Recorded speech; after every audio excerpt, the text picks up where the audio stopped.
How's it going, everybody? Welcome to another episode of the James Loud Podcast. Today, our special guest is Tony from Budularo and Dave. You guys might remember Dave from last year. We did a great episode together, and he got Tony to come out. So thank you guys so much for coming out. I'm glad you're here. Thank you for inviting us. It's great to be here. Yeah, well, I'm glad that I get to have you on the show to hear the stories, you know, from you directly, because Dave told some of the stories about the pearls and all this stuff, and He's always telling them wrong. Yeah, yeah, exactly. That's what I was thinking, and I was excited to have you coming on and sharing your history. You know, history with the plant, history with the pearls. The pearls are really something special because, you know, as a breeder, I do a lot of pheno hunting, and we're going through stuff. And it was something that I always culled out. Like, I found them in autoflowers, I found them in batches in big fields, but it was something that I never took a second look at. It was something it got to go. Right. And then I go to Reggae on the River.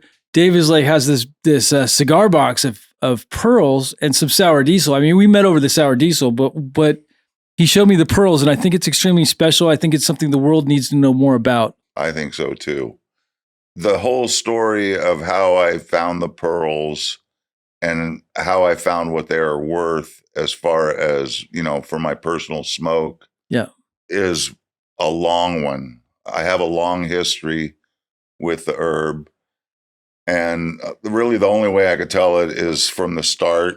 Yeah. So I'm from a little island in the Mediterranean. It's a rock, and there's not very much fertility on it. So everybody that's on it that grows anything has to build the soil. Wow. So that's the start. I learned from my parents. We grew up, we came to this country, to San Francisco when I was 4 years old.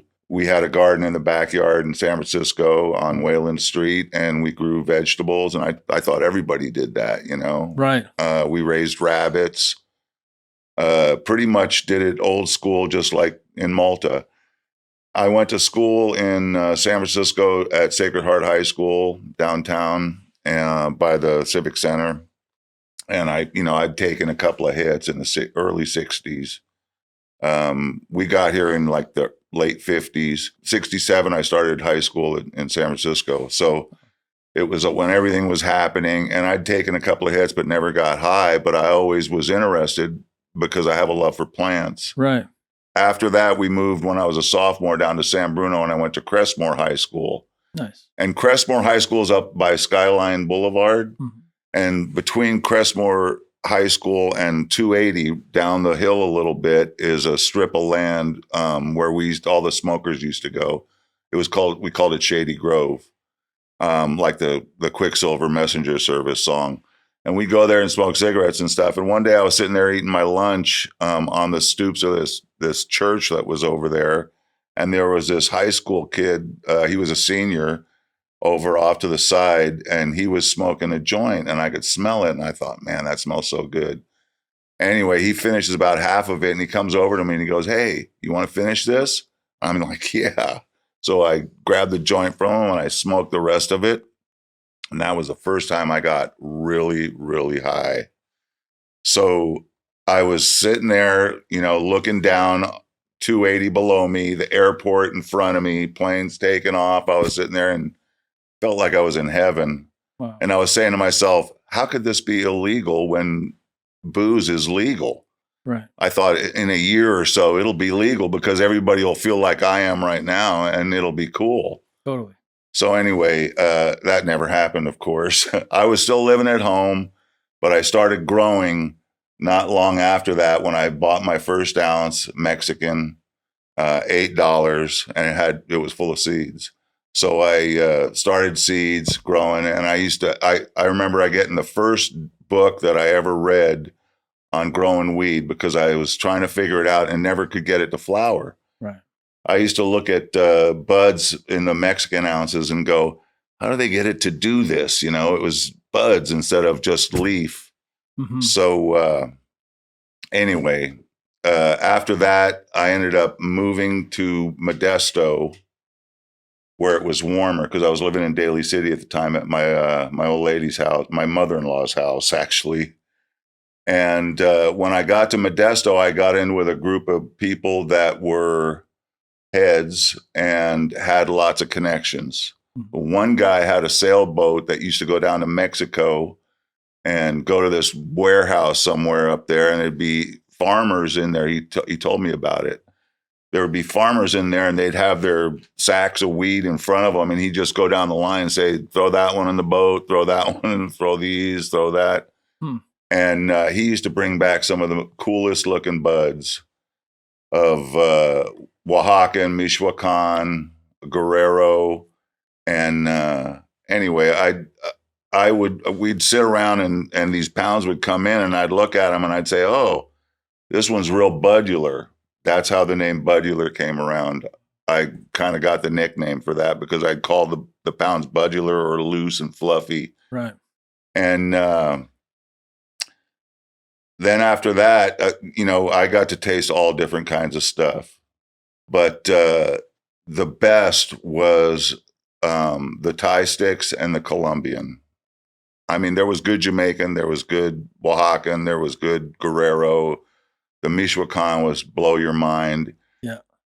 A bunch of Michoacan, the long tops, looked like bunches of carrots because they had so much red hairs on them. Wow. They were so red, the tops. Anyway, I got in with these guys and I started collecting seeds and growing weed. The first book I got was that Bill Drake book. I don't know if you ever heard of Bill Drake. Yeah. It was the first book of, even before, what's his name? Before Robert Connell Clark. Right. And I think that was 1970, either 70 or 72. The Drake book was written. I think it was 70. I think I got my first copy. It was 1970. It's like, It almost looks like it's typed out. Yeah. So anyway, I figured from there, I learned about, the day length and night length stuff. Right. And I was growing on the river, and I grew some Mexican that finished, and it was mind blowing. So after that, I started growing right behind my house. I was growing Colombian that you had to get up on the roof and look down on to see, because if you went out the back door, I had a back porch that was just dirt, but it had a roof over it. So I took the boards off the roof and put screen around it, bamboo screen. Right. And grew some gourds and stuff on the outside, and then filled the inside with plants. And you go out my back door and it was like a jungle of stalks going up. Yeah. But if you got on the roof and looked down, it was like a field of weed in the back. Wow. Anyway, so that stuff never finished though. It would get like halfway, 3/4 of the way, and it would be just all right weed. It would never be anything like the Colombian. The Colombian I had back then, I got a pound once that was just nickel and dime buds that were mostly seed. And they were like hash balls, though. On the outside, it looked like hash balls with little thin gold leaves on it. That was like electric weed. I remember rolling a pinner of that, and it was like, I used to say it was like shooting up weed. Wow. You could feel it going from your lungs out to your extremities. Yeah. Pulsing through your veins. I know that feeling. Yeah. And it was mind blowing. And then the first Thai sticks, I took apart, very carefully because they were $8 each. And, looked at the weed. I looked and, with a magnifying glass, and I saw the amber heads on the trichomes. I found a male flower. I found a couple of seeds. Over time, I found Thai seeds in Thai sticks. Wow. That taught me a couple of things. That and the Colombian taught me a couple of things. Don't be afraid of seeded weed. It can be as good as unseeded weed, which the stuff I was growing on the river, I kept unseeded. It was sensimilla, and it was really good. But nothing was as good as this Colombian. I think it was like the wacky weed that was just not pressed into the little bars. Yeah. The Thai stick taught me, don't be afraid of Hermes. Yeah. This Thai stick was like, I remember the first time we smoked this good Thai stick, two guys came over and they had a baggie with like 4 Thai sticks in it. And we got one and opened it up, and I broke it up, rolled a pinner, 6 people looked at those guys and said, "What did you put in this weed? Because this isn't just weed." Right. And it was so like mind altering. It was really different. It's almost psychedelic. Yeah. And I mean, all weed to me is psychedelic. It makes your head trip. Yeah. It kind of opens doors in your mind that make things like brighter and whiter and, just changes stand perception. out more. Yeah, it definitely changes perception. Yeah, it changes your perception. So it's not psychedelic. I've never had weed. People say, "Oh yeah, I grew this really psychedelic, this or that." It's not psychedelic in the sense that you're going to see hallucinations, and you might get some visual edges and stuff like that, but not any full blown. No, and I've had the visuals, right, where it's like visuals where you're seeing like the fractals and where you're so high where it's or I did a lot of psychedelics too, so you never know where the actual hallucinations were coming from. Right. But definitely, like, I've smoked stuff that was so strong where I got like it felt psychedelic, but it wasn't like taking LSD or mushrooms or some of these other drugs. Right. It's a different kind of psychedelic, but it's definitely a psychedelic, and it's a definite stimulant. Right. For the most part. So anyway, during that time, I was able to realize the potential of long flowering varieties. Mm-hmm. And so I've always, from that first joint when I was a sophomore and I got really high, wanted to recreate that and be able to turn other people onto it. Yeah. Like I wanted other people to feel like I was feeling when I was under the influence of this wonderful plant. And how it wasn't anything like what I went to Catholic school. So what the nuns taught us, or what the DEA was saying, or whatever was coming, all the bullshit that was coming out of the woodwork at that time, and making everybody paranoid. So what I always said is you have to jump through these hoops, the whole time. I'm sure you've realized in your journey with the herb that you have to you get to these walls that you got to climb over to get what you want out of the herb. Right. Just because you have the seed doesn't mean you're going to have good smoke. Mm-hmm. So my whole thing was, when I started growing herb, I was totally in innocence. All I wanted was good smoke. Right. And I kind of kept that through my whole 57 years of smoking and growing. Quality. Right. Quality was number one. It was all mine. Yeah. But I always had a little extra, for friends that came over or whatever. So that was never a problem. I figured as long as I was growing it good enough for me, everybody else was going to love it too. Yeah. So the trick, though, is finding the varieties that are going to give you those kind of feelings that, like I had back in the late 60s and early 70s. Right. And when I moved to Humboldt, so anyway, I was living in Modesto, living out in the middle of a peach orchard, growing Colombian in the back of my house that wasn't finishing. And I had a baby, my daughter. She was 1 month old, and me and the wife and the baby moved to Humboldt. Well, I had 10 acres in Idaho, and I was growing weed up there. Wow. But it would never do anything more than leaf at that time, because all I had was the long flowering variety seeds. Then I moved to, I decided, after a winter up in Idaho, I realized that there wasn't a whole lot of, I'm not used to winter. I'm from the Mediterranean, so I didn't want to live anywhere where there was snow. I didn't know what snow was until I moved up there, because I grew up in San Francisco. So I thought, wow, I remember there's a place in California called Humboldt where you can live up there and it's not going to snow. You're not going to freeze. And it's much easier on your life. So I started looking for a place up there. We bought 40 acres with a partners, and I started growing up there. We were camping out with a 1 month old baby on undeveloped land. Wow. Yeah. So I went in all the way. But my daughter's now ganja attorney. She's been in practice for a number of years now, like over 20, 25. Wow. Yeah, she worked for Tony Serra with Tony Serra in San Francisco at Pier 5. So she's got a lot of good experience.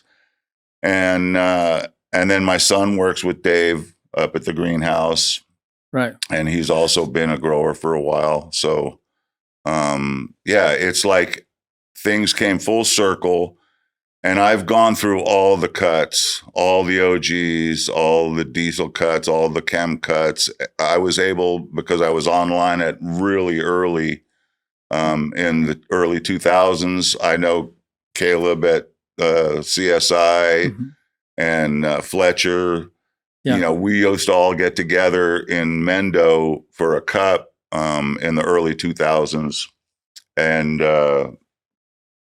switch, trade genetics cuts and seeds. And so it was real nice being up in Humboldt because I was able to come across everything. Everything came to Humboldt and I got to try everything. Right. Including Neville's cuts. Yeah. What do you think of Neville's cuts? Like the A5 and some of them? I love the A5. It's great, but it took me 3 times to get it right, 3 runs, and it's kind of a prima donna. Right. So to me, I didn't keep it.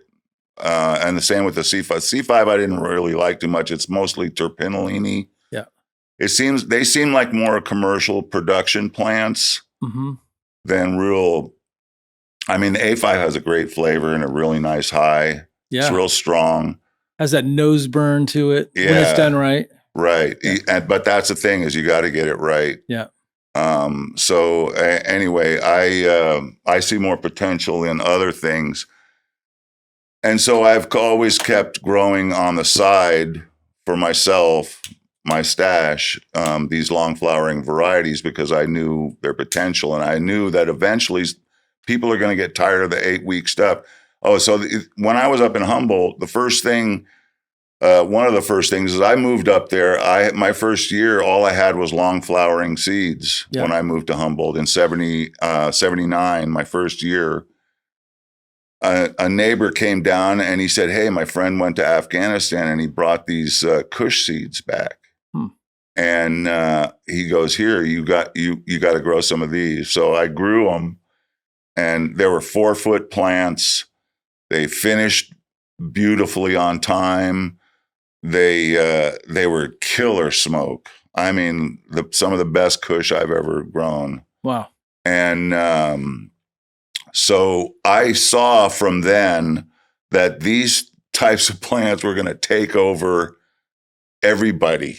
Everybody was going to grow plants that only took 8 weeks rather than something that was going to take 12 to 16 or 18 or 20 weeks. For sure. We live in a world of instant gratification. So. Right. Instant gratification. So that's been happening since 79. I saw it happen when indica came. It kind of took over and everybody got into that because it was quick and it made money. Well, and then they crossed it with all the long flowering varieties, hybridized them all to get shorter flower. And that was the thing. In Modesto, everybody was trying when I first started growing, we were trying to cross Mexicans with the Colombian to try and shorten their flowering time so that we could finish the Colombians. Right. But when the indica came, that made it real good because then you could really shorten things down and cross them with those long flowering varieties. But they never came the same as when you can't shortcut the long flowering. Well, there's something long flowering. And I guess we should tell people we should discuss long flowering, how long you guys flower, because I think it's going to trip people out a little bit when they hear some of the flowering times for you guys. Yeah, to me, there's like several categories of wheat. There's 8-week short flowering. Then you go into your 10-week crosses and 12-week crosses. Yeah, which are like sour diesels, the chems, sour diesels. OGs, stuff like that. Right. And then you get to the 14 week, which are going to be like Jack, Super Silvers, things like that can go that long. Right. And they could be 12 weeks and be slightly on the indica side, or they could be 14 weeks and be slightly on the sativa side. Right. And then you get into the 16 weeks, stuff like, the Band-Aid, the Cuban Black, Right. And some of those varieties, which have a little bit more punch and a little bit more trippiness to them and last a little bit longer high. And then you get into the hazes and the Colombians and the landrace stuff that goes 18, 20, 22, sometimes 24. I've heard. I've never grown anything that long. So that's not always a guarantee that you're going to get a great bud. Just because you grow a plant for 24 weeks, it could still be swag. Right.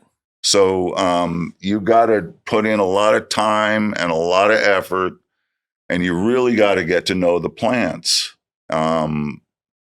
You got to get to know how they grow. You got to get to know what they're capable of, and you're not going to learn that in one grow. It's going to take several. But and that's the thing was with most people are always switching to the next greatest thing that they heard about. That's how we do it now, it seems like, for the most part. And I mean, I'm just generalizing, but back 20 years ago, we were monocropping, and you'd be known for whatever you grew. Like if you're the sour guy, that's pretty much all you grew was sour. Or, you know, you might throw in a couple other plants here for some personal, but for the most part, we grew one thing. You know, in the 90s, it was always like, okay, with this run, we're going to do this. And we'll probably do that for 5 or 6 runs until people are sick of it, and then maybe switch. Yep. So, I mean, I did the same thing. Yeah. So, but like I said, always on the side, I had my stash. Right. And a lot of people, you know, a lot of the growers that used to come over to my place liked that stuff. Mm-hmm.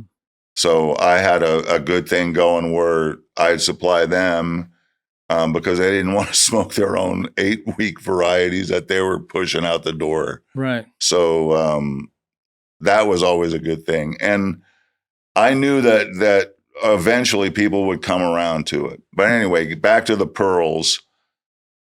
Getting to the point where you can grow a 16 or 18 week plant and not have any problems up until it's finished and get it out perfect so that it's quality smoke is not easy. It multiplies kind of logarithmically the difficulty of growing the plant and getting it through without having any bugs or any problems along the way with growing it. Yeah, and so the pearls, correct me if I'm wrong, but it's a genetic mutation that does something special to the plant. So you're getting I don't think it's a genetic mutation. It's just another pheno of a plant. Yeah. And most people, you know, when it gets to the early stages of that pearl, look at it and go, this isn't going to be what I want. So they cull it right away. Totally. That's what I've done. I've seen people that cull it even, you know, as it's flowering and doing its thing. Yeah. And it's just not going to produce enough. Mm-hmm. So to me, it's not about production. It's about the effect. Yeah.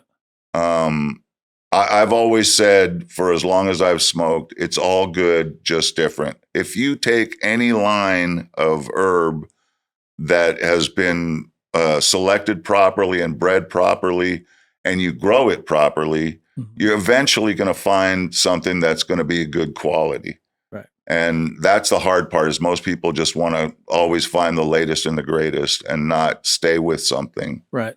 So I stayed with this destroyer because a long time ago on IC, I remember seeing a guy that found one of these pearl plants. And I thought, I want to find one because when I took apart that tie stick or those tie sticks back in the day, I uncurled them every time and I took it apart and looked at the weed. And it was not what you would look at today in a dispensary and see. It's not bud. It's not budular. It's not hard rocks. It's just wispy little tufts of flowers. Yeah, you're getting bracts that just... Bracts, yes. Bracts that stack. And you're getting those bracts just covered with long-stemmed bulbous trichomes that are big. Right. And do they grow right off of the leaf? I mean, I've seen them.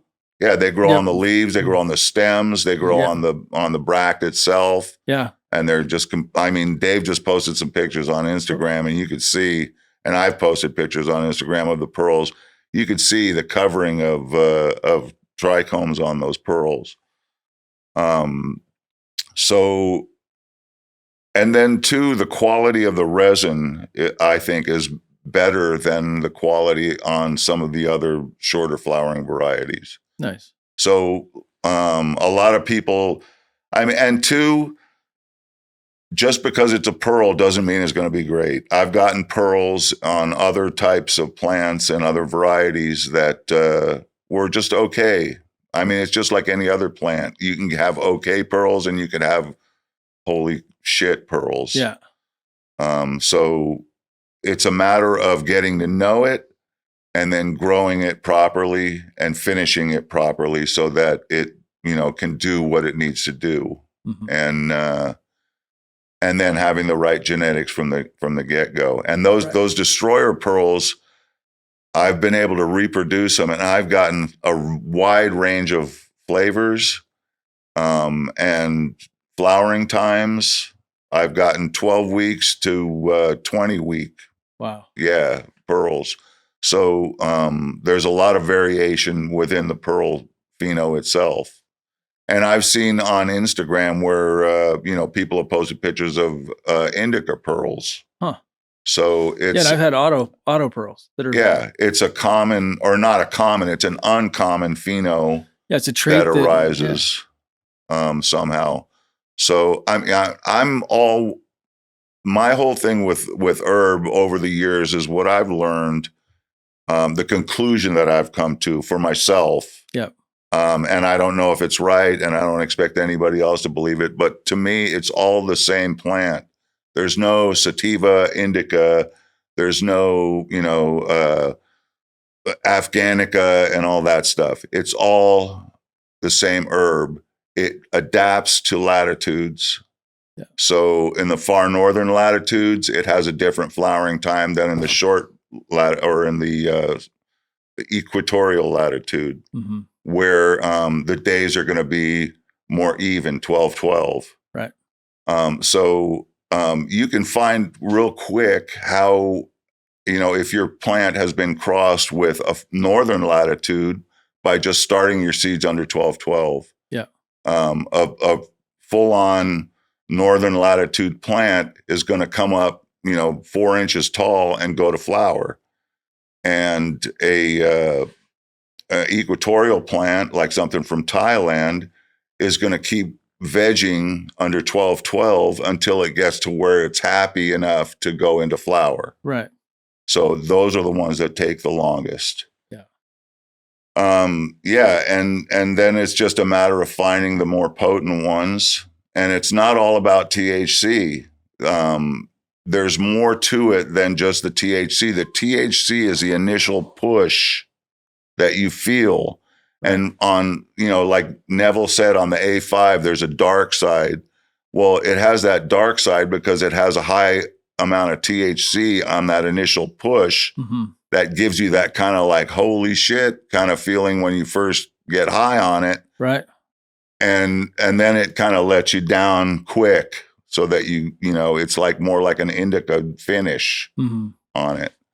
But it has that quick push, and that's what drives people and takes them by surprise and startles them into thinking that there's a dark side. Right. To me, it's where your head's at has a lot to do with where the weed or the herb takes you. Yeah. The chemistry in the herb, in the trichomes, is, only does so much, then it's you that takes over the rest of it. Right. So a lot of people, call herb this or that when, half of the experience is themselves. Well, the experience is so individualized. From one person, we have such different body chemistries that everybody gets a little bit different of an experience. You could have something that gives one person the munchies and the next guy's awake. Right. So. Yep. So it really takes a lot of, self-reflection, and, most people don't. I'm picky about how I smoke weed sometimes. Yeah. I like to smoke by myself sometimes, mm-hmm. and that's a good way to really get to know the herb.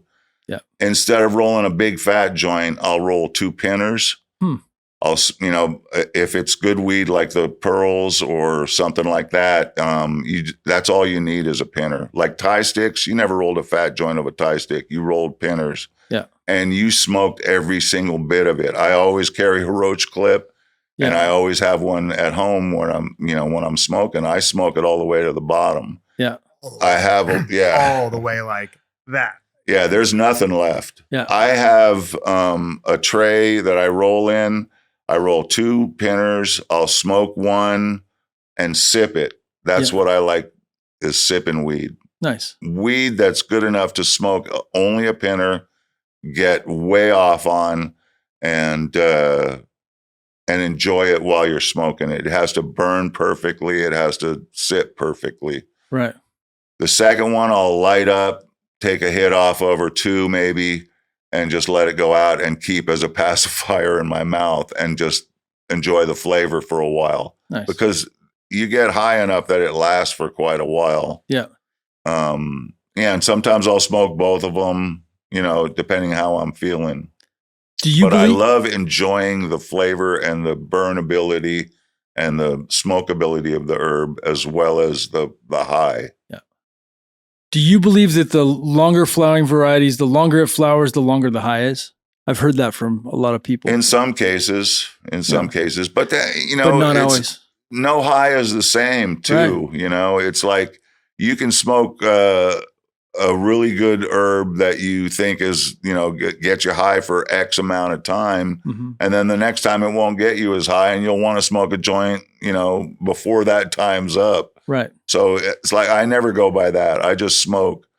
And I can tell which ones are the best by how often I'm going back to experience them. Right. So, the first jars or boxes that are emptied, that's definitely the best one. The empty jar test. When you go back for, yeah. Right. Totally.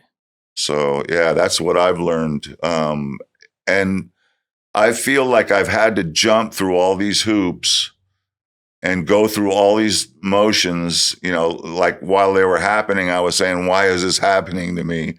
But it's what got me to where I am now, and what got me to open my eyes to the pearls. Right. And to be able to find them. Yeah. And now they're all over California. Was starting to be, which is great. Yeah, they will be. Yeah. Yeah. Dave's got a good handle on them, I think. I think so. I like his flower. I like his sour diesel. If you guys are new to the show and you didn't catch the last episode with Dave where we talked about how we met, the sour that he showed me it made me remember the real sour, because I thought maybe my mind was playing tricks on me for several years that I didn't remember it that way. But sometimes your memory is true to things, and then you see them again and it's like unmistakable. You're showing me the sour here and it's like, that's the real sour. Yeah, I did that for a while with myself too when because I took a break from growing for a handful of years. Wasn't able to grow the sour. And when I got it back, I just kept smelling. I was like, is that it? Is that it? It's like, it's there, but you're like, okay, it's there. And then after I grew it a few more times, I kind of got it right, like back to where I wanted it. Yeah.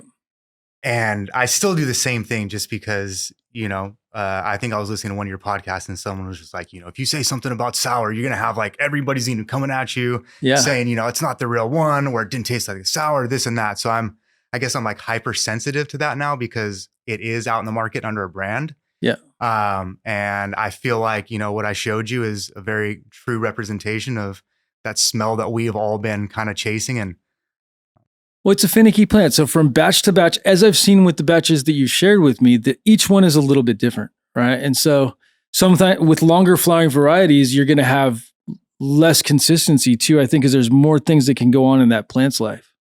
Right. Yeah. And like for us, we're growing from March till middle of December. So you go through almost every season in 2 harvest cycles. Wow. And you see, big swings in, from batch to batch in terms of how they grow, how they look, and all that. So tell me about your first experience with the pearls and meeting your father-in-law, how that went. So I first met him 2013. I had just come off of doing a light depot in Grass Valley. had a bunch of sour. I had some cheese back then, both the same cuts. And, you know, I had actually seen him and met him one time before my wife and I had met, and we kind of hung out for the first time. And one of the times my buddy was like, hey, that guy's got flavors. And I remember he had, you know, big old stack of dreads, like bigger than mine. Wow. And he used to come into the grocery store that I worked at before I ever met my wife. And so we were hanging out, and I was like, this is, you know, we're going to hang out for the first time. And I show him my weed and, you know, not necessarily like in a bad way, but I'll just say it how I felt. Like, it was kind of like, boy, put that stuff away. Let me show you what I got, you know? And I was just like, you know, being respectful, and also knowing that, like, you know, he'd been in the herb game since before I was born. I was like, all right, let's check it out.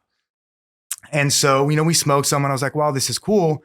And kind of like a light goes off in my head, and I was like, light depth, long flowering varieties, you know, because I was like, there's no way you could do this inside. You know, I'd done a bunch of indoor before that.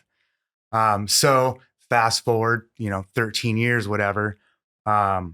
We finally get the spot to kind of put the idea into action. And I was like, well, you know, there's really kind of like two ways I can go: the way that everybody else is going, and then kind of what we're doing now.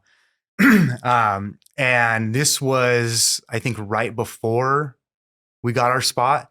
And he sent me a message, and he was just like, look at this. He's like, look what I found. You know, this is some plants that I just harvested. And I was like, never seen anything like this before. And it was right before Christmas. So he came down for Christmas and had these boxes of what we now know as the pearls. And knowing him and his like bar for quality, I was like, if he's this excited about this, like this has to be something different, you know? And so it was, you know, it was definitely something different than what I had smoked. And I guess back to the first time that I'd met him, we went on a vacation a few months later to Hawaii, and we didn't smoke any of my weed, which normally, like, you know, I've got a lot of sour. People like to smoke sour. And so it took me about the end of that week to kind of realize what he was talking about, because I hadn't had any influence from any hybrids, and it was really just this more like certain type of high.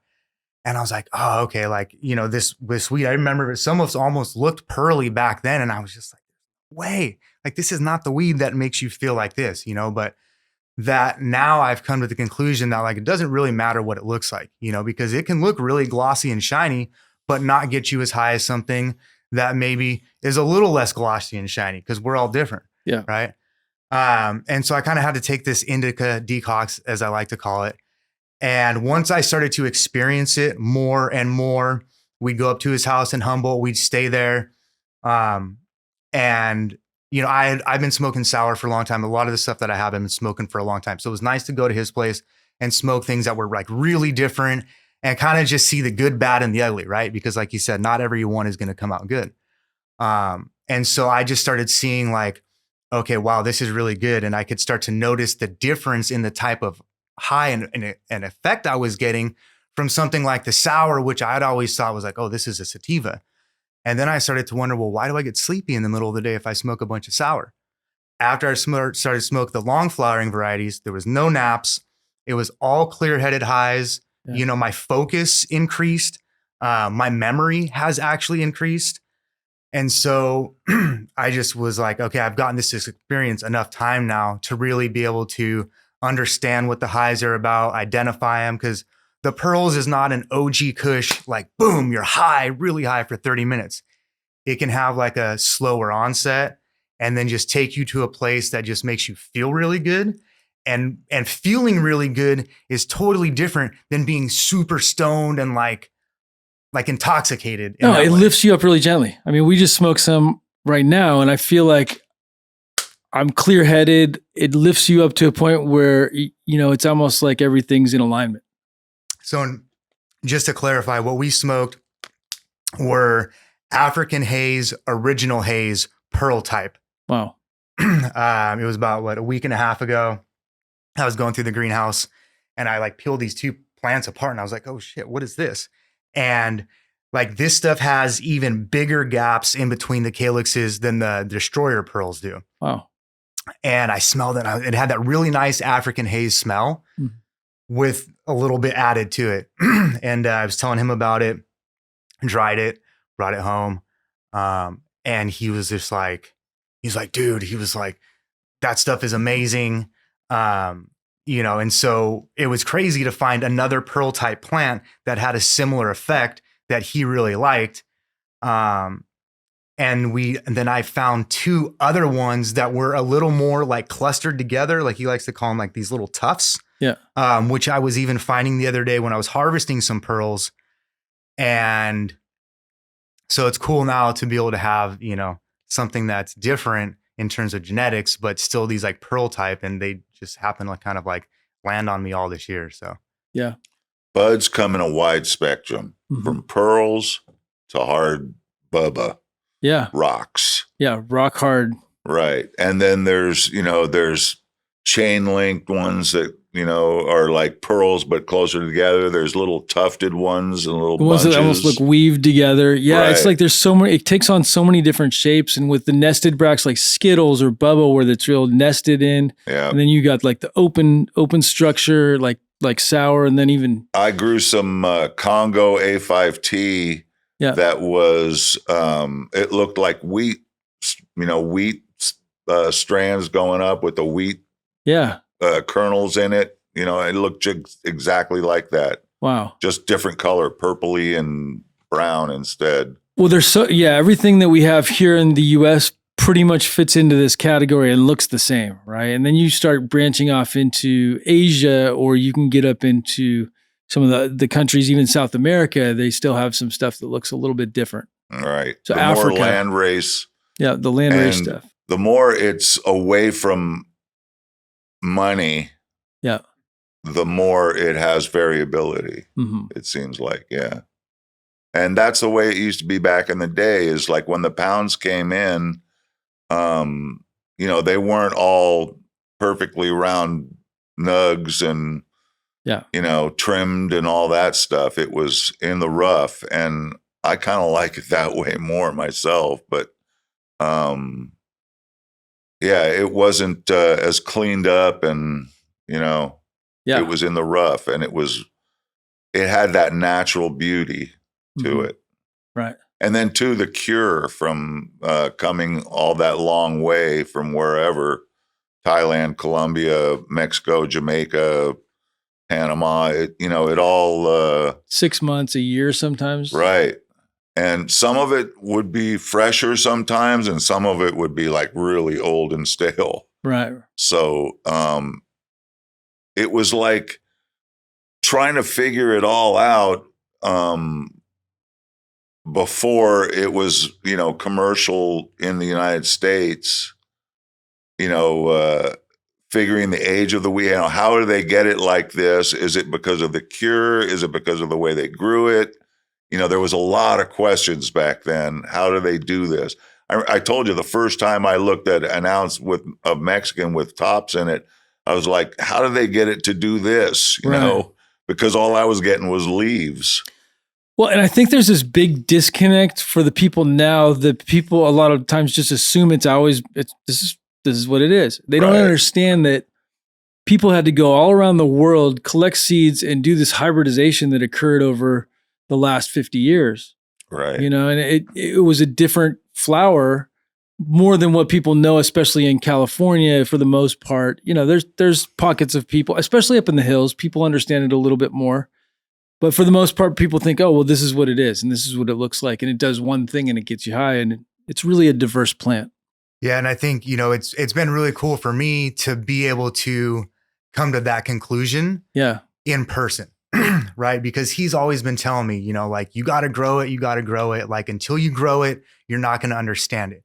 And even just doing it once or twice doesn't have the same effect as having done it over and over, For sure. And so I did a little bit indoors, and now I've done a little bit in the greenhouse.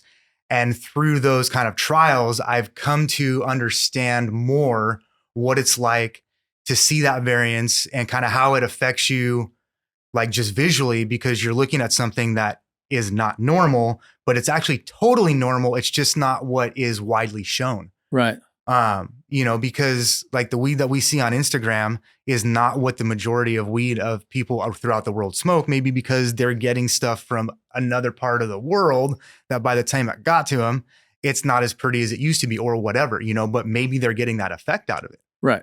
So being able to see the wildness and then also kind of feel the effect at the same time and have that full cycle, like that African haze, original haze that went like 110 days. We popped those seeds. So that's been fun for me. It's been kind of rejuvenating. Yeah, it's interesting. The plant is so diverse. And I mean, I feel like I'm just still learning stuff every day with this plant. It's like I'm learning stuff from my podcast, from meeting people like yourselves, and just experiencing the plant, going to Germany and seeing stuff, talking to my friends. Landrace Genetics gave me a bunch of landrace stuff that they had. I got some Swazi seeds too, and then I got some Australian stuff. And there's just so much diversity out there. It's like the second you're just like, this is the one, and you settle on that, you're going to miss out on a bunch of other stuff. Right. And life's just like that in general. Yeah. Once you think you know it all, you can't learn like anymore. I said, I've been smoking and growing for 57 years, and I'm like you said, I'm still learning myself. My career was in plants. Mm-hmm. So I know plants pretty good, but with the herb, there's always surprises. Yeah. And the beauty and the feelings that it brings is just like indescribable sometimes. It's mind blowing. From my perspective, and I'm sure from both of your perspectives, this plant makes the world a better place, right? It's hard to argue, at least from where I'm sitting right now in my seat, from the things I've seen, the miracles I've seen too with it. It's hard to argue that it doesn't make the world a better place. I just still have a hard time with people that want to argue that. Right. Yeah, I have a hard time with that too. A lot of people go off on tangents with it. To me, I mean, if you treat it with respect, and that's what I taught my kids. I was not a hypocrite when I was raising my family. I taught them how to grow as I was growing, and I showed them, what the herb was, and I didn't do it behind their back. I didn't tell them stories about it. Right. And they grew up fine. Like I said, my daughter's a ganja attorney. My son grows. They're both good kids, and I feel great. Like my life has come full circle, and I'm getting rewarded while I'm still alive by passing what I know and what I have on to my family. And not only that, he's now teaching my kids to do it. Yeah. Which is, like the ultimate, like as a parent, like the ultimate gift, and from it being from my father-in-law, he's very willing to share and very like loving. Yeah. Well, and it's really interesting because I feel like I've been talking about throughout the show about this disconnect, but part of the bigger picture beyond the disconnect with cannabis is like people are getting disconnected to nature and the way that we evolved into being where we're at. Technology is like a blessing and a curse. And I feel like we're losing some of these really important skills like growing vegetables and, harvesting animals for food. Yeah. There's building. There's this people, they move into a house, they don't have to build it themselves. And so they don't understand when they don't appreciate what they have. Yeah. And it's concerning because what's going to happen 5 generations from now? Yeah. Most of that stuff will be completely lost. Oh yeah. AI will fix it all. Yeah, exactly. They'll have AI robots to build it all. Yeah. With the whole, the way that it is, and the way that it still is, it's illegal now. It's a plant, man. It's, the weed has to be free. The system that was happening when it was black market was pretty flawless. I mean, everything worked great. In my experience, I never saw anybody with guns. I never saw any bad vibes. It was always, the system of, I'd be hanging out at my house listening to some music, and some friends would come over and we'd roll a couple up and we'd smoke and listen to music. And they'd be like, "Hey, this is great weed. Can I have some to take home?" I said, "Sure." I got Right. that always worked flawlessly for me. I never had a problem. Yeah, there's people that are bad eggs, but that's kind of water under the bridge. It just goes away after a while and you forget about it. People not paying for their stuff or whatever. That's part of life too, and learning experiences. I feel like you have to go through those tough times to get to the good times. But it always worked. And now it seems like so overregulated, and it's legal, but there's so much gray area, and there's, it's not legal like alcohol or tobacco, and they're way worse for you. Right. So. I mean, you have to like sign papers to go into a dispensary to buy weed now. That's like so crazy. Right. You can go into any bar and order a drink and not have a problem. Mm-hmm. So I don't know. It's maybe over time, but like I said, I was so disillusioned after smoking that joint and thinking, this feels so good. How can it be against the law to do this? Right. Because it's making me think good thoughts and feel good feelings and wanting to share with people. And alcohol does the opposite. It makes people fight and get crazy and do stupid things. So alcohol numbs you. I feel like alcohol numbs you. Alcohol and a lot of these drugs numb you. And then we have this drug, cannabis, that tunes you in. Right. Cannabis puts everything in your face. Right. And you got to deal with it before you can go along to enjoy that high. Right. That's the thing, is your head has to be in a good space. And I mean, and people drink to forget. Mm-hmm. So I guess that's why a lot of people have to forget a lot of things to forget. Yeah. I mean, life is tough. Yeah. Life is tough. And I feel like before I wanted to get away from the toughness, now I want to face it head on, because I feel like it goes up and down. So you got to get through the tough times to get to the good times. Exactly. Right. And if you run away from them, you never advance yourself. No. And it's like, you're going to have tough times throughout your life, and you're going to have good times, and it's just part of life. And the tough times make you appreciate the good times that much more. Right. You got to go with the flow. Yeah. So have you been to Europe? You enjoyed Amsterdam? I was born there. Oh yeah. Well, you're born there. How about that? Yeah, I've been to Europe several times: Croatia, Italy, Malta, and I've been to the Caribbean. I've been to Jamaica a couple of times. I've been to Costa and Panama a few times, and Hawaii. So I really like the tropics. I love growing tropical plants. Yeah. I had a tropical garden in Humboldt that I grew out on the coast in McKinleyville.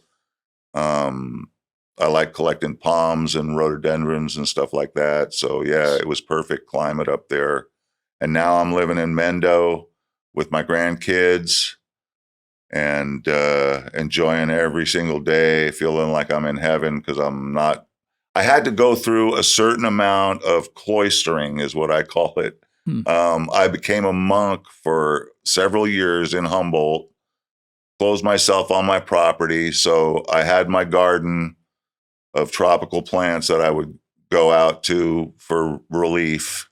And then I would grow weed. And that's how I ended up finding the pearls, was closing myself up like that for a while and getting into what I needed to get done without any interruptions. Like, you know what it's like over the years when you first start growing, to try and grow a plant and finish it. Mm-hmm. I mean, back in the 60s and 70s, that was really hard because there was no tents. There was you had to do it outdoors, and you had to do it guerrilla style. And there was a hell of a lot of paranoia involved. Well, like in the 60s, there were still people that didn't even know what it was, right? Oh, yeah. There was, but there was a lot of people that knew too. Yeah. The paranoia seemed worse back then just because it was so illegal. I mean, you could really go to jail for a long time back then just for smoking a joint. Wow. Let alone, growing it. It was, I remember the first plant I harvested, I was so full of fear getting it back home, it was like the great escape, trying to get from the river back to the house and having to jump some fences and run through some fields. And, you know, it was like war or something back then. Well, and then how do you guys deal with the smell? That was exactly what I was going to ask. Well, when I was growing, I grew on the river bottom down on the Stanislaus River. There was a big bend that it made, and there was a huge chunk of land that was river bottom. So every year when the river would rise up in the winter and spring, it would flood. And then when the river would go down in the summer, it would leave these ponds in trees and in woods in there. Right. And there was this farmer there. I knew a guy that worked at his farm, Kneidenberg Ranch, as a matter of fact. And this river bottom land, he'd have cows, you know, pasturing in it or whatever, grazing in it. But for the most part, it wasn't farmed or anything. So I'd go down in there, me and a friend, we would have Ziploc bags full of those Colombian seeds and Mexican seeds. And we'd go in there and scatter them around and plant them here and there in places. Nice. And as the ponds, you know, during the summers, the ponds would lower. There would still be water in them, though. They would be some of them would be year round. They would have so much water in them. Wow. And the water table was kind of high, and the root system would go down. And so we didn't have to keep going back there and watering. And a couple of them would always make it. So we'd always have this really good stash. Nice. And and then it just got, you know, more and more until 79 when I moved to Humboldt. And then I was up there for a couple of years, and I was in Mendo for a year, in Laytonville and Willits. And then I grew down in Silicon Valley and Campbell. Yeah. And in Los Gatos, I grew in Los Gatos. In the hills out there? In the hills, yeah. Really cool. They got we were both growing in Los Gatos at the same time. Yeah, Didn't even know each other, probably like 10 minutes from each other. Wow. Right. When I was up on Summit. Yeah. But, yeah, it's a good climate. Yeah. Yeah. Best I've sour grown a lot of up places. I bet. Yeah, the best sour I've seen is Cazadera, and it's kind of a similar climate. It likes a little bit of moisture. Little bit of moisture. The banana buildup in Caz gives it, you know, a unique quality, and you get kind of that over in the Summit over there. Yeah, man, that was ideal. The fog would come in, kiss a little bit, and then just disappear. Yeah. And that sour was just airy enough to not really get any botrytis, and it was nice. Yeah, that's the one thing you got to watch out with sour. In the wrong place. You go too coastal and you'll get too much botrytis on it, or PM. Yeah. I was far enough away from the ocean that it didn't really, you know, I was like that safe distance. And when I was in Santa Cruz, they were like, oh, you have to be 13 miles from the coast to not have any problems or something like that. And I was on the county line up in the hills. So it was Nice. pretty hot up there. The funny thing is you can grow pretty good sativas on the coast because they're resistant to mold. Yeah, makes a lot of. I didn't even think about that, but that makes a lot of sense. Yeah, I mean, like in McKinleyville, I grew some outdoor just to see plants and how they grew. I grew some Asian beauty outdoor one time, and it grew really nice, and it was really good smoke, but the buds didn't get as big.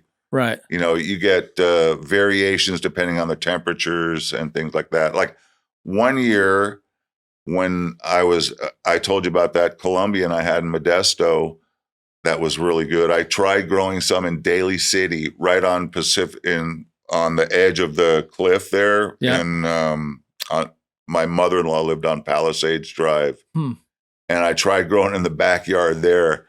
The plant, a Colombian plant that got, 20 feet tall in Modesto, only made it 4 feet tall. Wow. And was like solid leaf.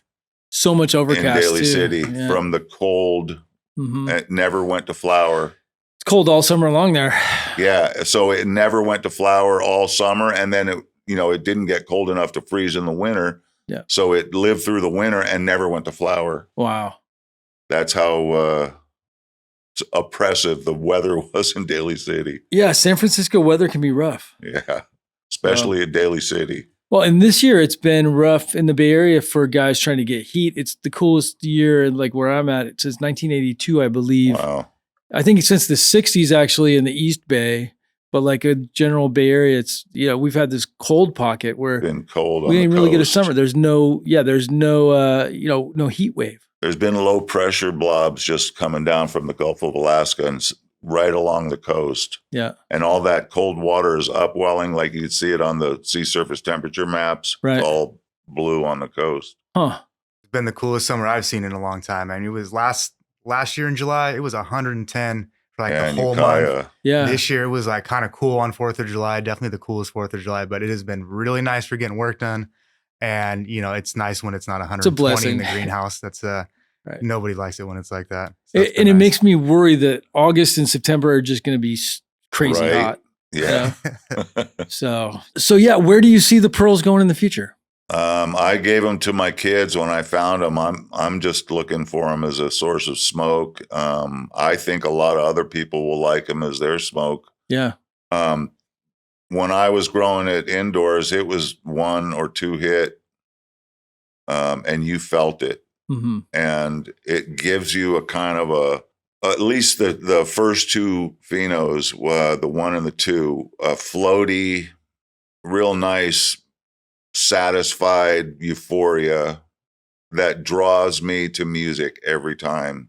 Yeah. And I mean, even the ones Dave grew that he brought down last week, and I rolled one up, and I realized, you know, I was watching something on YouTube, and I ended up switching over to a show that I hadn't been to, you know, on that they put on YouTube. Yep. An old wasn't a Dead show. It was Traffic. Yeah. You know, I immediately went to the music and I realized, hey, I'm smoking pearls again, you know, because I'd run out of mine. Yeah. And Dave gave me some, so I went right back over to the music. Yeah, and that's one thing I've kind of noticed too about the just the longer flying varieties, at least the ones that we've been growing, is that it's it's a different experience. And although I wasn't around in the 60s and 70s, I can now see how the music and the herb went together, because it's like a little more, you know, you're like out of yourself. You're like tripping on the trees. And so it makes these experiences kind of heightened and maybe a little more colorful. Yeah, more electrifying. Yeah. And, you know, and really the goal is to share this experience for other people that want that. So we'll be putting it in in a box. People will be able to get a box of pearls, kind of like that one over there. Nice. And then we're going to have some extracts made from it, probably some fresh rosin. Gotta get some pre-rolls, hand rolls, pre-rolls, small. I got to clone myself, man. I'm trying to, one thing at a time. I feel you. No. Yeah, we're working. So I've been talking to Roll Pros about doing. Dude, get them to California, man. Roll Pros. Come on. I'll give you my business. I'm actually going up there tomorrow. So I'm literally going up there to talk to them. I'm going to have a machine. We're going to be able to do pre-rolls. You know, I will say though, I did have some samples made of some African Haze 11. Yeah. That for all you out there, people might trip, and I'm just going to tell you the truth. This weed was a year old when Tony Budularo smoked it. And so they were made with a knock box. Yeah. Not hand rolled, nothing fancy, some 1 grammers. And he asked me, he's like, hey, you got any more of those? So I was just like, damn. And that's something that's kind of opened my eyes about quality and curing and aging and all that, is that I've come to understand now with like the pearls and the African Haze 11 and like the Band-Aid, those types of strains, there's this like, there's real good. And then there's that stuff that really does get better with time. And I'm not talking like the chlorophyll just disappears. It's like the experience, the smell, the flavor, everything is still there, but it's like enhanced, you know? Yeah, it's like a good stew. You know, when you make a stew or a soup, the first day it tastes okay, but the next day, sometimes even the day after, it just keeps getting better. Those flavors marry, exactly. But and they come together. It's not like that with all of them. You know, it's like just these ones that have that quality. So my bar for quality, I guess, has kind of gone up a little bit now. Yeah. And you see that with hash a lot. We were talking about it a little bit, but yeah, you definitely see that with hash and with flower. Certain terpenes, like I think too much of the limonene degrades really fast. Like a lot of the jacks, it's like they're good, but then they're more volatile. They're volatile, yeah, and it's just not as good. And some stuff cures out better. Like some stuff, Skittles, I think, is the very best when it's the freshest. Right. But a lot of stuff takes 2 weeks or 3 weeks before it kind of starts to peak. Mm-hmm. But, you know, and that's, you know, it's subjective to the individual too. Some people want that, like they're all about the flavor, right? I think there's a lot, and there's something to be said for that. But I feel like my friend Dave Dammit, who passed away on 420 last year, he gifted me his seed collection. And he was into longer flowering varieties.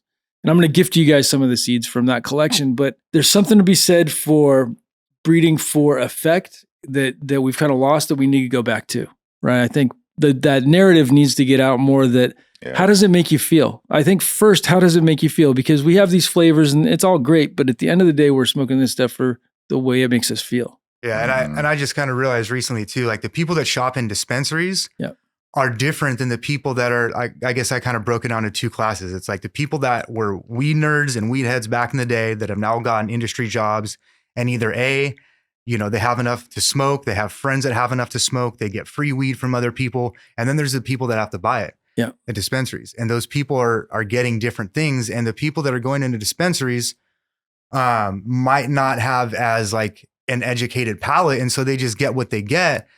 And we've kind of lost some of that magic that has gone with some of these varieties across the board that have kind of got pushed aside because they don't look the type or it takes too long to flower, So at the end of the day, we're trying to bring that experience back to people so they can really have that too and say, hey, there's something else out there that you might really like. And some of this stuff makes you really feel good, And then there's also that wider range of medicinal effects I've noticed also, like I had somebody message me and he was just like, my wife has tried every medication. She's got MS. Nothing has ever worked for her.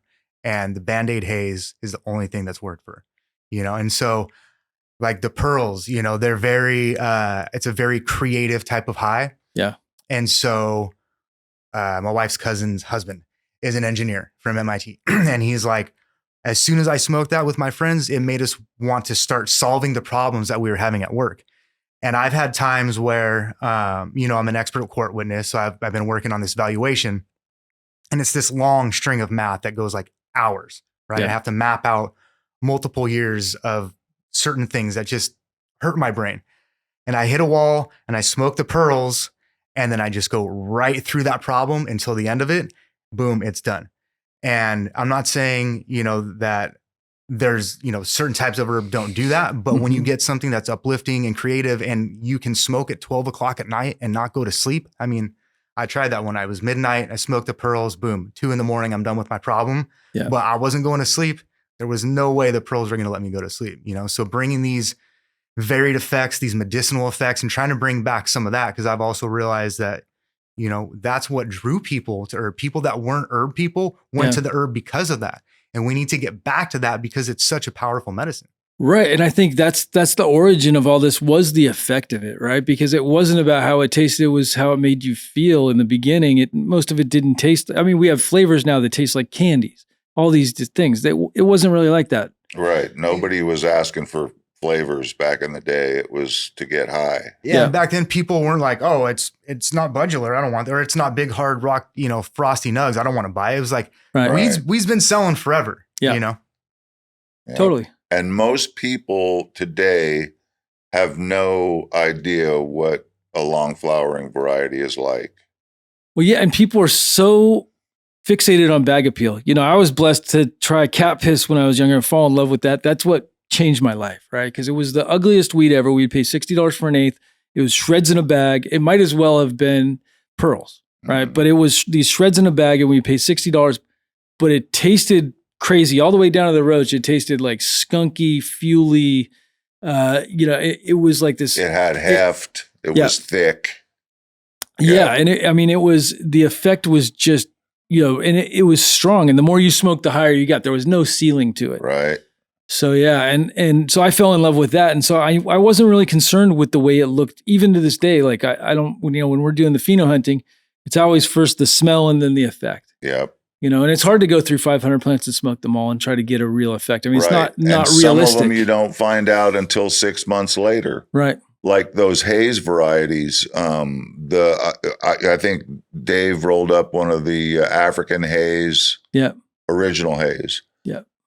I mean, you're not going to get if you don't know what haze and you don't appreciate the flavor of haze. I mean, you get that burnt gunpowder kind of flavor, but it has that depth to it, right? That you start to feel, and really that doesn't start coming out until at least 3 to 6 months after it's harvested. Yeah. So when it's first picked, it's kind of rough and a little bit harsh, But over time, you start feeling that depth and getting that flavor. It just seems like it gets thicker and deeper. Right.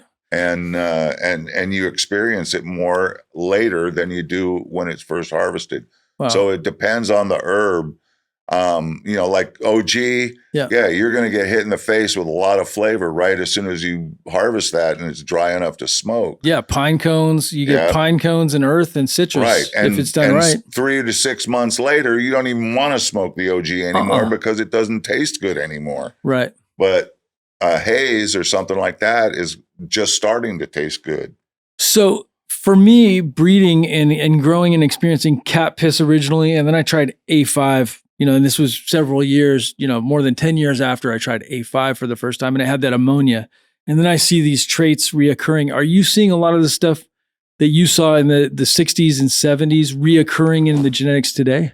Yeah, some of it, but it's definitely not the same because it hasn't been packed and pressed and sent, across an ocean. Mm-hmm. There's definitely differences. It's not exactly the same as it used to be. But you see some of the expressions reoccurring. It's fresher. Yeah. Most of the time is what you're experiencing. And, like I said, some of those things were better 3 to 6 months after they were totally picked and pressed. And by the time they got here, they were perfect. And we're throwing that stuff away.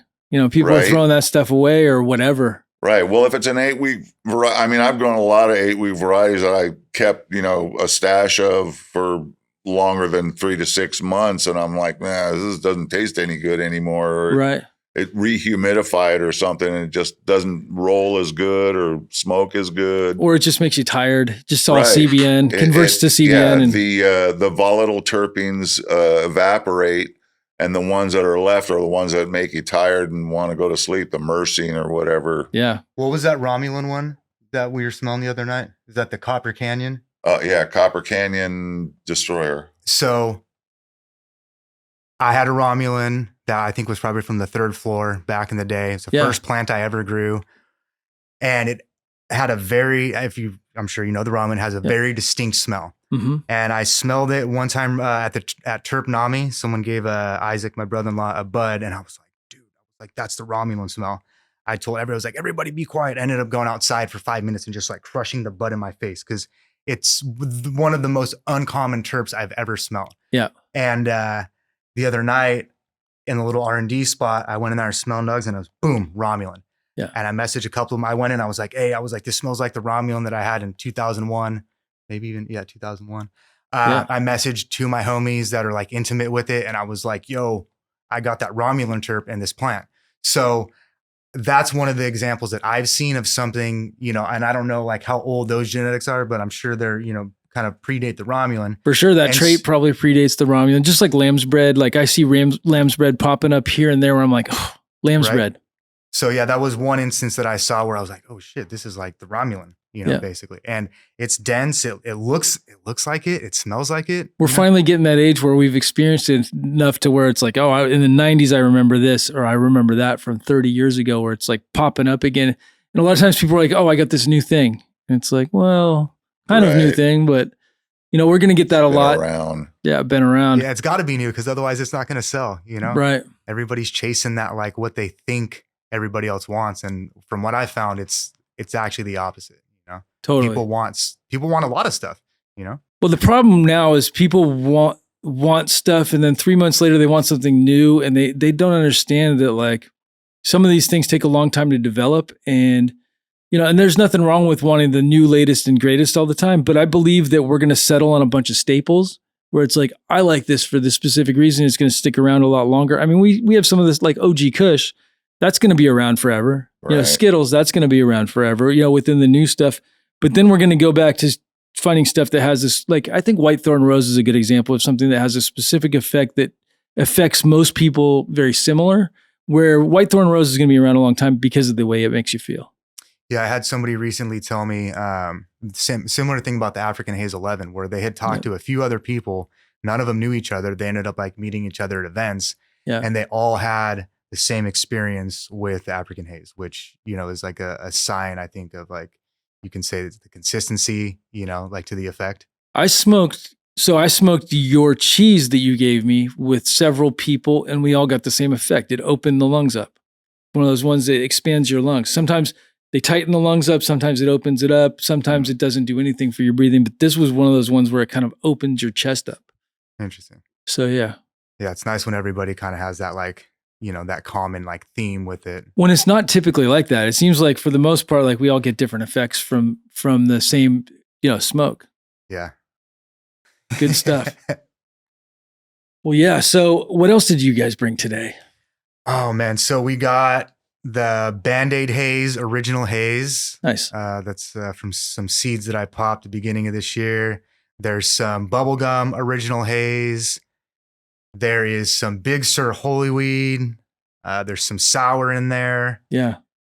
What I think that's I thought I was gonna get all crazy and bring all these different. Pearls. I didn't see these that good yet.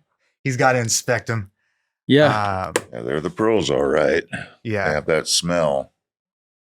I tend to go a little crazy bringing samples sometimes, but I thought I would just kind of It's got a unique smell.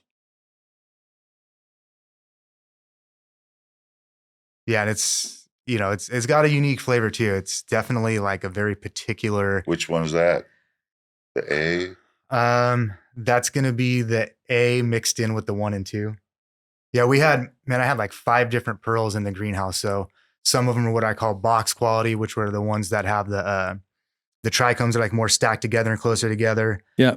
We had some that we're doing for some hash, and it was interesting because this one of the phenos didn't have as many leaves, and the stems were a lot thicker. Yeah. So when we were stripping it off, you could feel like the strength of the stem, and it actually came off easier. Mm-hmm. And then I have some that, we're going to do some other stuff with. That's just, again, just kind of a different pheno. They all have something like kind of totally different to them. This has a little bit of the original haze nose to it.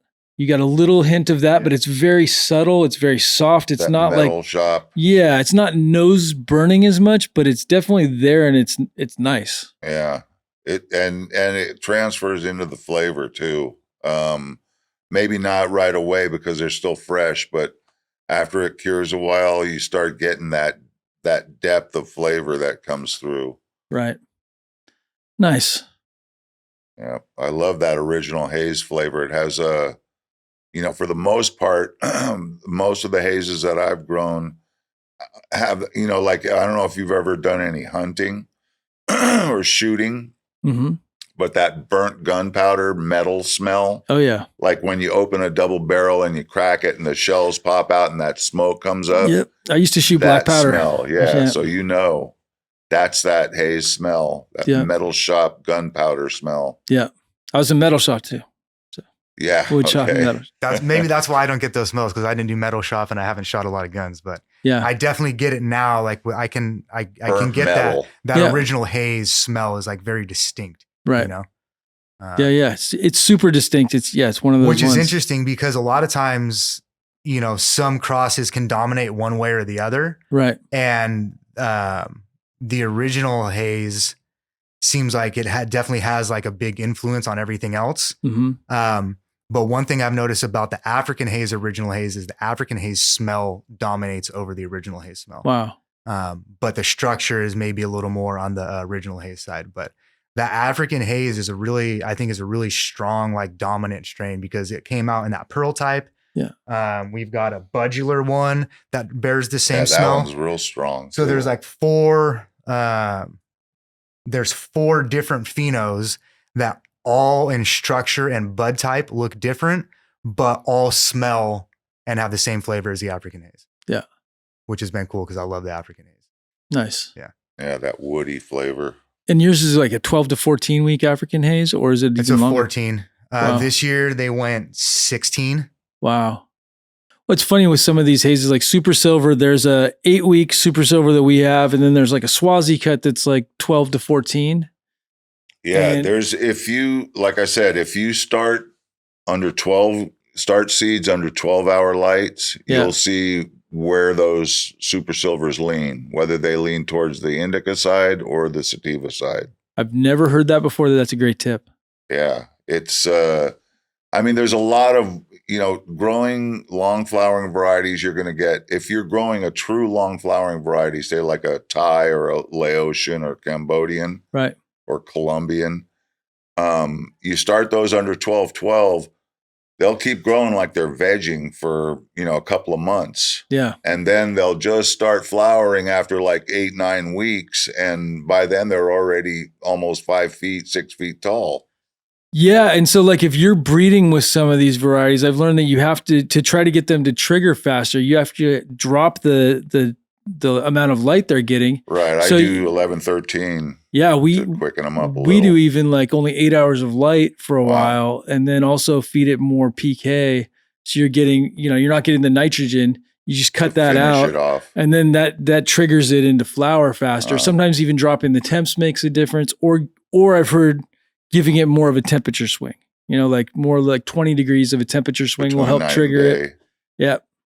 And root restriction is another way to limit size and speed them up a little sometimes. Yeah. But not always. It's hard to slow down some of these crazy growing plants. I mean, they just grow so fast. 20-foot tall monsters. They are. Yeah. The more they want to just keep stretching. Yeah. And two, they have a problem with reflowering. Mm-hmm. I think they're more like tomatoes where you have determinate and indeterminate. Yeah. Where, it's the pearls I notice are like that. And that's where you can really, really notice it is with, like I have a 10-week pearl, it's finished in 10 weeks. Yeah.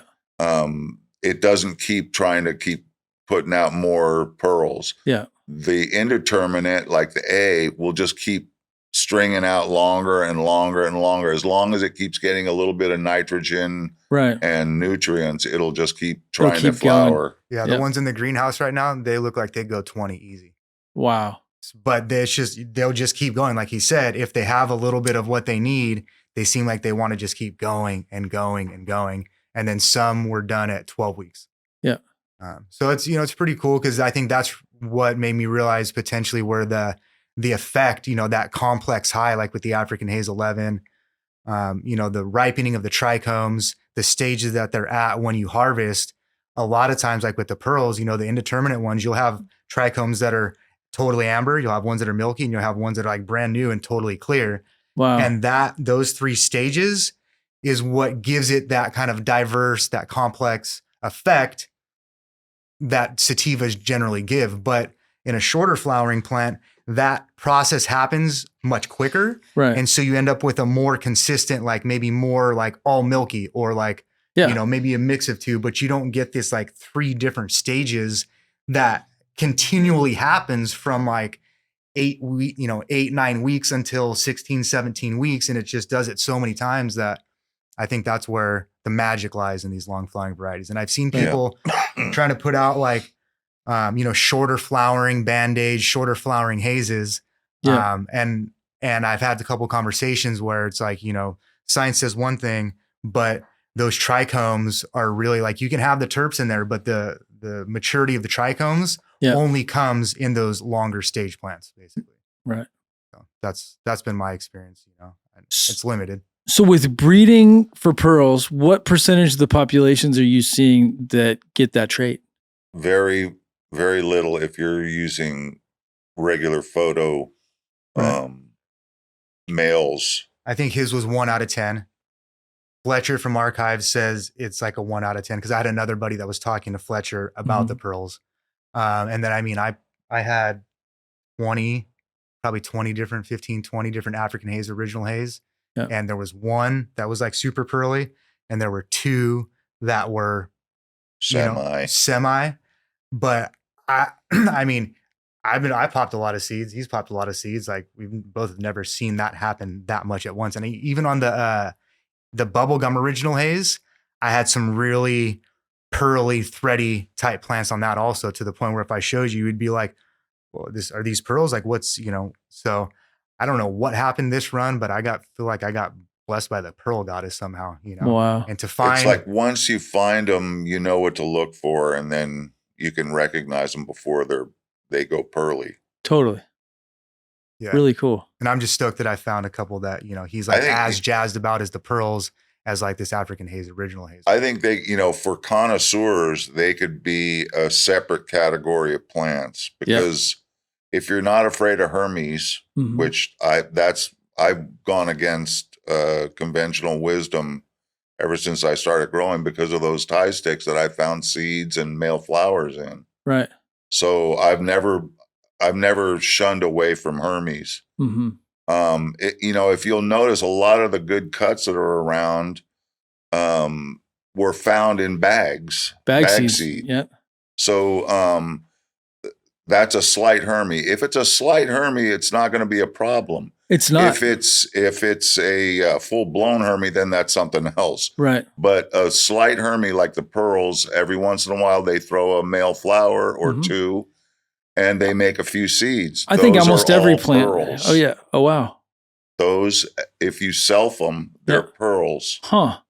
So that's where you get the wide variety of flavors and flowering times. And it's almost like a separate variety of plants from like short flowering or other long flowering varieties. Yeah. So it's pretty wild, these long flowering varieties. And I think we're just scratching the surface of them. I think you guys need to release a clone at some point so the world can try to grow them on their own. If I can help in that in any way, I think that'd be a fun project. But yeah, I'm definitely looking for, because like the pearls are very special to Tony. And, like we're not doing this just to like, he's worked very hard and it's taken him a long time to get to this point. So to just be like, here you go, everybody. Totally. It loses some of that specialness. And you can understand as a breeder, somebody that makes genetics, having something here on the hip that nobody else has can be a very powerful thing. 100%. And you can go different directions with that. It's all about how you use that tool. For us, we're trying to share the experience. We're not just trying to use that as like a way that we can make money and keep the family business sustainable. 100%. And so we will be doing some seeds and hopefully also maybe some other, clones that are things that we feel are a good representation of the experiences we're trying to share, but maybe not like the things that have been hard to acquire, the ones that have made relationships sour, all those things. Some of those, like you can't just go get a cut of the Band-Aid haze from anybody. You can't just go get some of this stuff. And so sour diesel, there's a lot of sour diesel out there. I've yet to see anybody commercially selling sour diesel clones, the real cut. We used to back in the day, man, you used to be able to call my homie as many as you want. And it trips me out because everybody's like, can I get a cut? Can I get a cut? And I'm like, dude, this stuff was available for so long. And now that like you can't get it, you're looking at me funny because I won't give it to you. Yeah. Like if you ask me for the cut, it's going to be hard. Like, what are you going to do for me? I've gone through like a lot of other people, a lot to keep this around. And yeah, I mean, it's hard to survive these days, and if you had the diesel back in the day, they would call you, don't give it to anybody. Right. Well, and I think there's also something to be said for the plant changes and it goes through experiences through different growers and stress.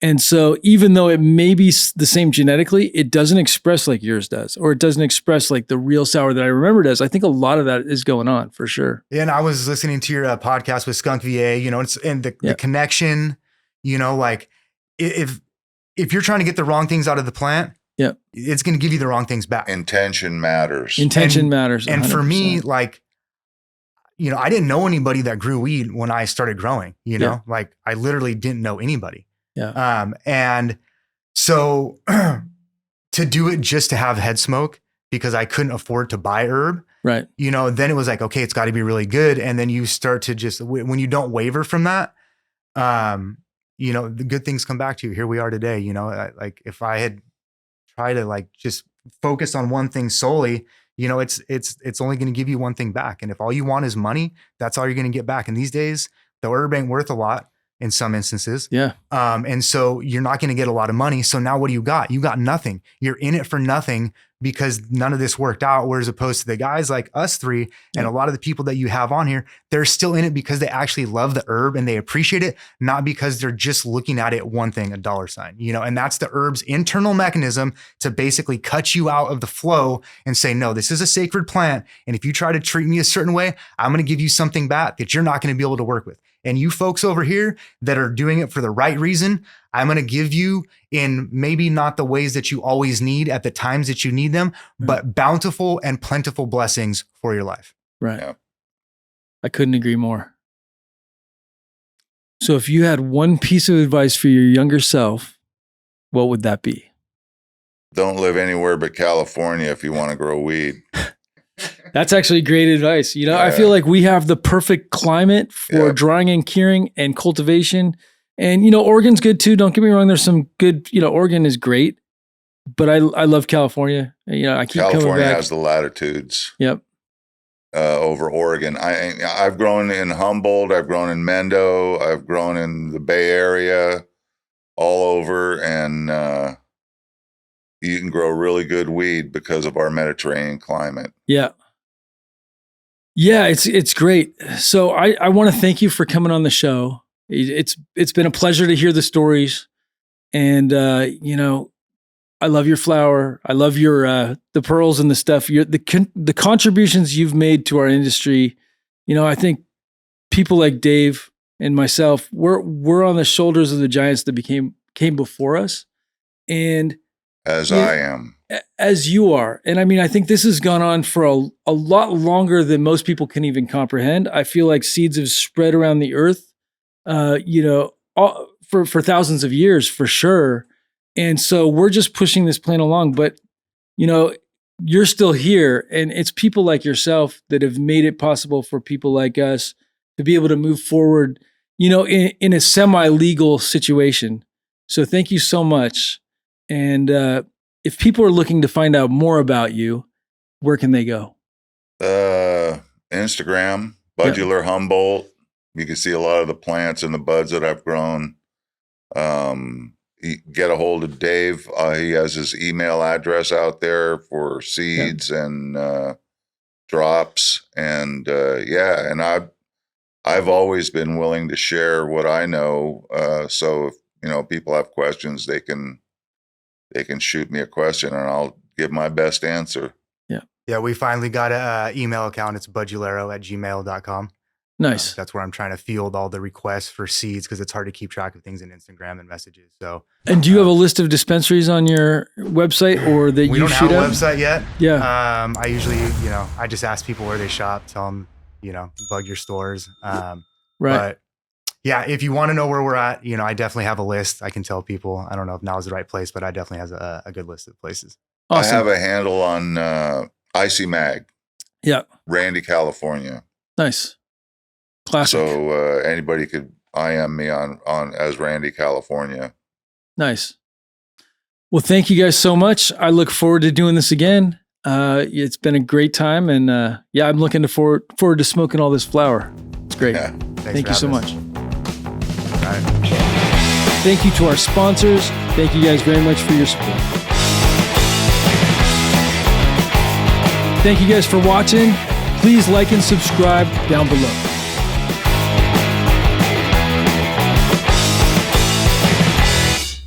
If you're looking to sponsor the James Loud podcast or the Loud Times Review Show, let us know in the chat, or you can send an email to james@jamesloudgenetics.com.